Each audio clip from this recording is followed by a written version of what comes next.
కూరలో ఉప్పు లేదు. ఎన్నోసార్లు విందామె ఆ మాటల్ని తన జీవితంలో. పుట్టింట్లో ఉప్పు తక్కువ తినడం అలవాటు. అదే అలవాటు కొద్దీ ఇక్కడ మరుపుగా తక్కువేస్తే ఎవరూ తినరు. మనిషికి స్వార్థం ఉండకూడదు. ఈ మాటల్నే అన్నారు. కానీ తప్పని తనకి తనే అర్థం చేసుకుంది. స్వార్థం లేకపోతే ఏది నాదనుకోవడం ఉండదు.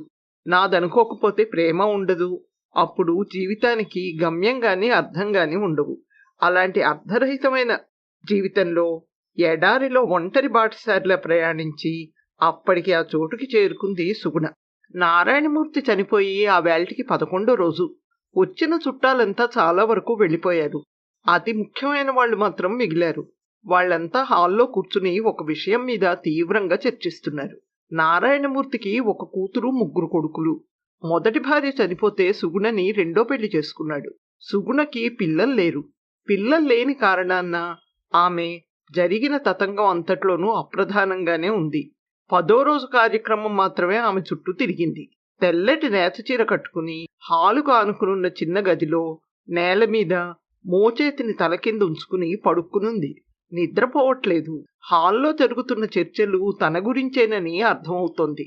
ఏం జరుగుతోందన్న కుతూహలం తప్పించి పెద్దగా బాధ ఏం లేదామెలో. తనది కాని సంసారాన్ని ఎన్నో ఏళ్లు మోసింది. అవసరానికే తప్ప మరెందుకు తనని ఎప్పుడూ ప్రేమించని భర్త తాలూకు వైధవ్యాన్ని ఇప్పుడు మోస్తుంది. ఇంత చేసినా భర్త పోగా మిగిలిన సంసారంలో తనకెక్కడా చోటు కనిపించడం లేదు. అతనిది ప్రైవేట్ ఉద్యోగం. పెన్షన్ రాదు. సంపాదించి మిగిల్చింది ఏమీ లేదు.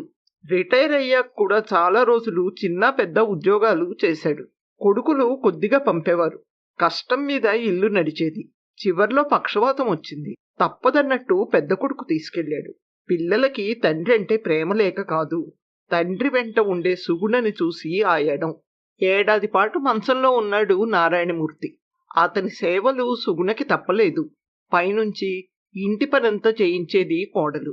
వెసులుబాటున్న సాయానికి మనిషిని పెట్టాలని ఎవరికీ అనిపించలేదు.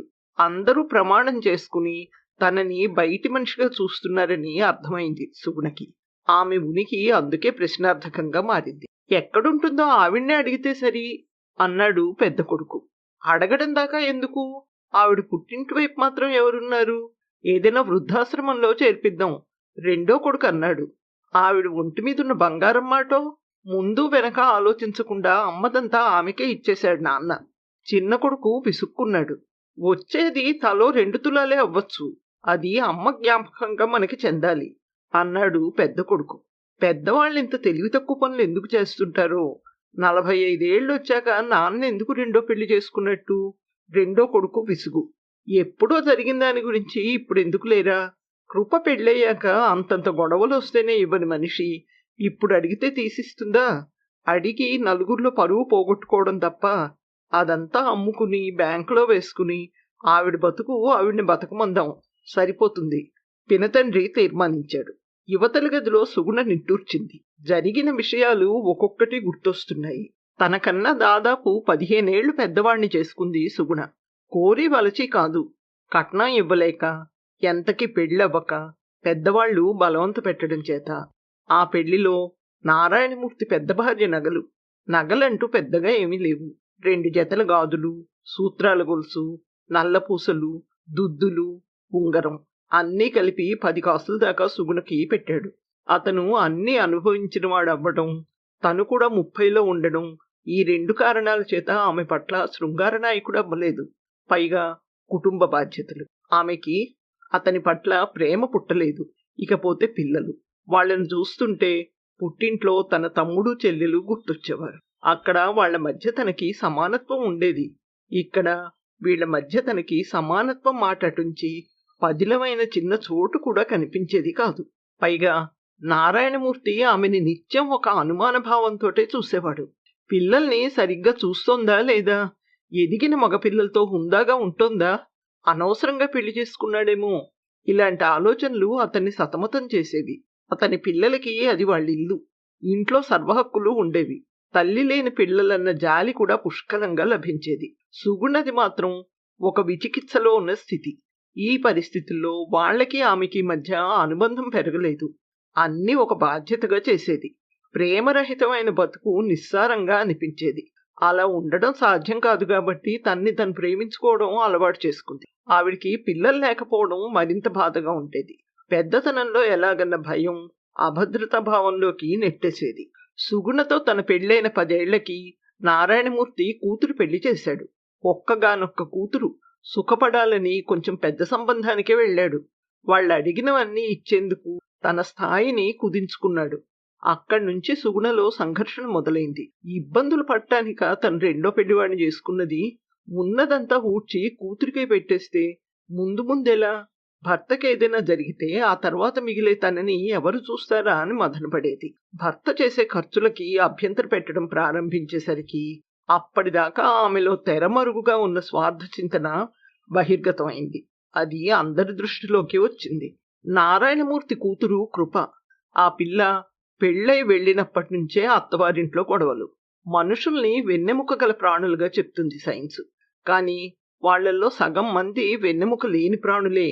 వెన్నెముక అనేది భౌతికంగా కనిపిస్తూనే ఉంటుంది. మనిషి నిటారుగా నిలబడే ఉంటాడు. వ్యక్తిత్వం మాత్రం మరొకరి ప్రభావంలో ఉంటుంది. అందుచేత వ్యక్తిత్వపరంగా కృంగిపోయే ఉంటాడు. అలాంటివాడు కృపభర్త మధు. తల్లి అతని వ్యక్తిత్వానికి వెన్నెముక. ఆవిడెలా చెప్తే అలా, ఎంత చెప్తే అంత. 3 మగపిల్లల మీద ఒక్కర్తే ఆడపిల్ల కాబట్టి పెట్టుపోతలవి ఘనంగా జరుపుతారని ఆశించి చేసుకున్నాడు మధు కృపని. అతని అంచనాలకి ఆమె తెచ్చిన దానికి మధ్య అగాధమంత వెళ్తుండేది. దాన్ని నింపమని ఆమెను వేధించేవాడతను. అతను ఆశించినంత తన పుట్టింటిలో లేదని చెప్పడానికి ఆమెకి ఎలాంటి అవకాశం ఇచ్చేవాడు కాదు. కొట్టేవాడు. కొట్టి పుట్టింటికి పంపించేవాడు. తండ్రి దగ్గర ఏడ్చేది కృప. ఉన్నంతలో ఇచ్చి పంపేవాడతను. మళ్లీ గోడకు కొట్టిన బంతిలా తిరిగొచ్చేది. ఇలా కొంతకాలం సాగాక తాజాగా బైక్ కోసం ఇండెంట్ పెట్టాడు మధు. అప్పటికే డబ్బొచ్చే అన్ని దారులు మూసుకుపోయాయి నారాయణమూర్తి. భార్యని బంగారం ఇవ్వమని అడిగాడు ఆఖరిదారిగా. నేనివ్వను, ఖచ్చితంగా చెప్పింది సుగుణ. దాని కాపురం నిలబెట్టు. అహం విరిచి బతిమాలాడు. తుమ్మితే ఊడిపోయే ముక్కు, ఉంటే ఎంత ఊడితే ఎంత, దాన్ని పట్టుకుని ఎంతకాలం తిరగలం అంది. ఏదో ఒకటి చేసి ఇస్తే మళ్ళీ మళ్ళీ అడగనని నా మీద ఒట్టేసి చెప్పారు. కృప ఏడ్చింది. అయినా ఆమె కరగలేదు. అవి మా అమ్మవి, నువ్వేసుకుంటే నీవైపోతాయా? నిస్సహాయ కోపంతో బెదిరించింది. మీ నాన్న నాకిచ్చాడు, నిర్లక్ష్యంగా జవాబిచ్చింది సుగుణ. అంతేకాదు, ఇప్పటికే చాలా పెట్టాం. ఉన్నవన్నీ అమ్ముకున్నాం, అప్పులు చేశాం. ఇంకా ఇంకా తెమ్మంటే ఎక్కడి నుంచి వస్తుంది? మగపిల్లల చదువులు ఇంకా అవ్వలేదు. మా రోజులు వెళ్ళాలి. నారాయణమూర్తి చెప్పలేకపోయిన మాటల్ని తను చెప్పింది. నీ పుట్టింటిదేం నాకు తెచ్చి పెట్టడం లేదు కదా పిన్ని. మా అమ్మ వేసుకుని తిరగడానికి నీకెంత సిగ్గులేదు? ఇదే మా అమ్మే అయితే అడగకుండానే అవసరం ఎరిగి తీసిచ్చేది. అందుకే సవితల్లంటారు, నిరసనగా అంది కృప. 4 పిల్లల తండ్రిని వయసు మీరిన వాడిని చేసుకున్నందుకు గాను, మీ అందరికీ చాకిరీ చేసినందుకు గాను పెట్టారు. అంతేగాని దయాధర్మంగా పెట్టలేదు. నేను స్వతంత్రించి తీసుకోను లేదు అనేసింది సుగుణ ఠకీమని.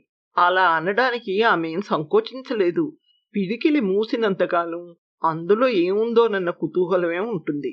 నారాయణమూర్తికి భార్య మనసులోని భావాలు ఖచ్చితంగా తెలియవు. ఆమె తన్ని గౌరవిస్తోందో లేదో కూడా తెలియని పరిస్థితి. అంత ఉదాసీనత ఆమెలో. ఆ తెలియనితనం ఆమె మీద అతనికి కొంత పట్టునిచ్చింది. ఇప్పుడు ఆ పట్టు జారిపోయింది. అప్పుడున్న పరిస్థితుల్లో భార్య పోయి అస్తవ్యస్తంగా తయారైన ఇల్లు నడవాలంటే పెళ్ళవ్వాలి. పెళ్ళైతేనే చాలని ఉన్నదేదో పెట్టేశాడు. భార్య కదా అనుకున్నాడు. మొదటి భార్యకి ప్రత్యామ్నాయం అనుకున్నాడు. మొదట ఆమె ఉన్నప్పుడు ఎన్నిసార్లు వీటిని తాకట్టు పెట్టాడో. ఎప్పుడూ ఎందుకని అడగకుండా తీసిచ్చింది. సుగుణ కూడా అంతేననుకున్నాడు. కాదని తెలిసేసరికి తల తిరిగిపోయింది. ఎంత స్వార్థం ఈమెలో! తను మళ్లీ పెళ్లి చేసుకుని పిల్లలకు అన్యాయం చేశాడా? దిగ్భ్రాంతి చెందాడు. మధుకి సమాధానం చెప్పలేకపోయాడు. కృప పుట్టింట్లోనే ఉండిపోయింది. గృహహింస కేసు పెట్టాలన్న ఆలోచన ఎవరూ నారాయణమూర్తికి ఇవ్వలేదు. అతను అలాంటి కేసు పెట్టకుండా రెస్టిట్యూషన్ ఆఫ్ కాంజుగల్ రైట్స్ నుంచి అన్ని కేసులు తనే వేసి ఇంత అలిమని పడేసి విడాకులిచ్చి మరో పెళ్లి చేసుకున్నాడు మధు. కృపకింకా మరో మార్గం లేకపోయింది. కంప్యూటర్ నేర్చుకుని డేటా ఎంట్రీ ఆపరేటర్గా ఒక చిన్న సంస్థలో చేరింది. 2-3 కంపెనీలు మారి అదే వృత్తిలో స్థిరపడిపోయింది. పిన్ని విషయంలో తర్జన భర్జన అనవసరం. ఆమెను తీసుకెళ్లి నా దగ్గర ఉంచుకుంటాను. మంద్రస్థాయిలో అయినా స్థిరంగా కృప గొంతు వినిపించి ఉలిక్కిపడి ఆలోచనల్లోంచి తేరుకుంది సుగుణ. పిన్ని నాకు మంచే చేసిందో చెడే చేసిందో, ఆ రోజున ఆవిడ బంగారం అమ్మి ఆ డబ్బు తీసుకుని వెళ్ళుంటే ఈ రోజున ఇలా ఉండేదాన్ని కాదు. మన నుంచి ఇంక డబ్బు రాదని తెలిసి బావే నన్నేదైనా చేసినా అతను పెట్టే బాధలు తట్టుకోలేక నా అంతట నేనే ప్రాణం తీసుకున్నా ఆశ్చర్యపోనక్కర్లేదు. ఆవిడది స్వార్థమే కావచ్చు. అందులోంచే నన్ను నేను ప్రేమించుకోవడం నేర్చుకున్నాను. నాకంటూ ఒక ఉద్యోగం, సంపాదన ఉన్నాయి ఈ రోజున. నిత్యదండన తప్పింది అంది కృప. అందుకని ఆవిడ్ని దగ్గరుంచుకోవడం దేనికే? నీకిలా జరిగిందని ఏ రోజైనా బాధపడిందా మనిషి? పెద్ద కొడుకు రోషం. పోన్లేరా, పెద్దది. నాకు ఓ తోడు కావాలి అంది కృప. తోడు కోసమని ఆవిడ భారం మెడకేసుకుని మోస్తావా?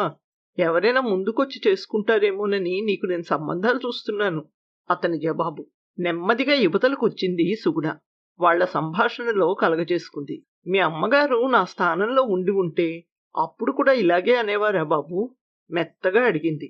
అప్పటిదాకా ఆమెను గమనించని వాళ్లంతా కంగారుపడి సర్దుకున్నారు. కృప కోసం అని నా ఒంటి మీదివి తీసివ్వలేదని మీకందరికీ కోపంగా ఉంది. కాదన్ను.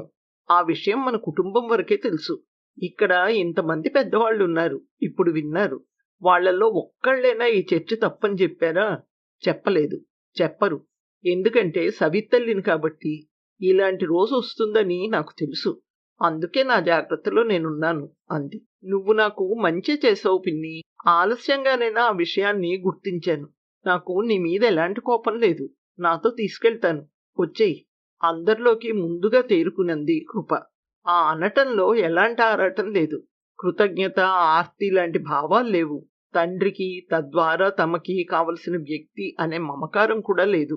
తమ కుటుంబానికి ఆమె ఎంతో కొంత చేసి తల్లిపోయాక చెదిరిపోకుండా నిలబెట్టిందన్న ఆప్తభావం అసలే లేదు. ఆమెకో దారి చూపిస్తున్నానన్న ధోరణిలో అంది. అంతే. నేనెవ్వరి దగ్గరికి రాను కృప. నా ఒంట్లో ఇంకా ఓపికుంది. 10 మంది పిల్లల్ని చేరదీసి బేబీ సెంటర్ పెట్టుకున్నా బతకగలను. మిమ్మల్ని నలుగురిని, అక్కడ మా తమ్ముణ్ణి, చెల్లెల్ని పెంచిన అనుభవం ఉంది. చాలు. మీకు చిన్నతనం అనిపిస్తే నేను మీ మనిషినని చెప్పుకోకండి అంది సుగుణ. ఎవరూ పెద్దగా పట్టించుకోలేదు. కొద్ది రోజులు బలవంతం పెట్టి తనతో తీసుకెళ్ళింది కృప. ఆ తర్వాత వచ్చేసింది సుగుణ. ప్రతి మనిషిలోనూ నేను అనే ఇంకో వ్యక్తి ఉంటారు కృప. ప్రేమ, దయ ఇవన్నీ ఆ వ్యక్తికి కావాలి. కోరుకున్నదేది దొరకనప్పుడు ఆ వ్యక్తి బయటకు వచ్చేస్తాడు. అతన్నే అంతా స్వార్థం అంటారు. మీకు నాలో అదే కనిపించింది. పేదరికంలో పుట్టడం చేత కావచ్చు, ఆడపిల్లగా పుట్టి వాళ్ళకి అనవసరమైన బాధ్యత కలగజేశానని కావచ్చు, నాకు నా పుట్టింట్లో ఎలాంటి ప్రేమ దొరకలేదు. పెళ్ళై మీ ఇంటికొచ్చినా మీ నాన్న నా పట్ల కనీస ప్రేమ కూడా చూపించలేదు. మీకు మీ అమ్మ ఎవరో, ఆవిడ మీకోసం ఎలా సర్దుకుపోయేదో తెలుసు. నేను కూడా అలా ఉండాలని ఆశించారే తప్ప మీరావిడతో ఉన్నట్టు అరమరికలు లేకుండా నాతో ఉన్నారా?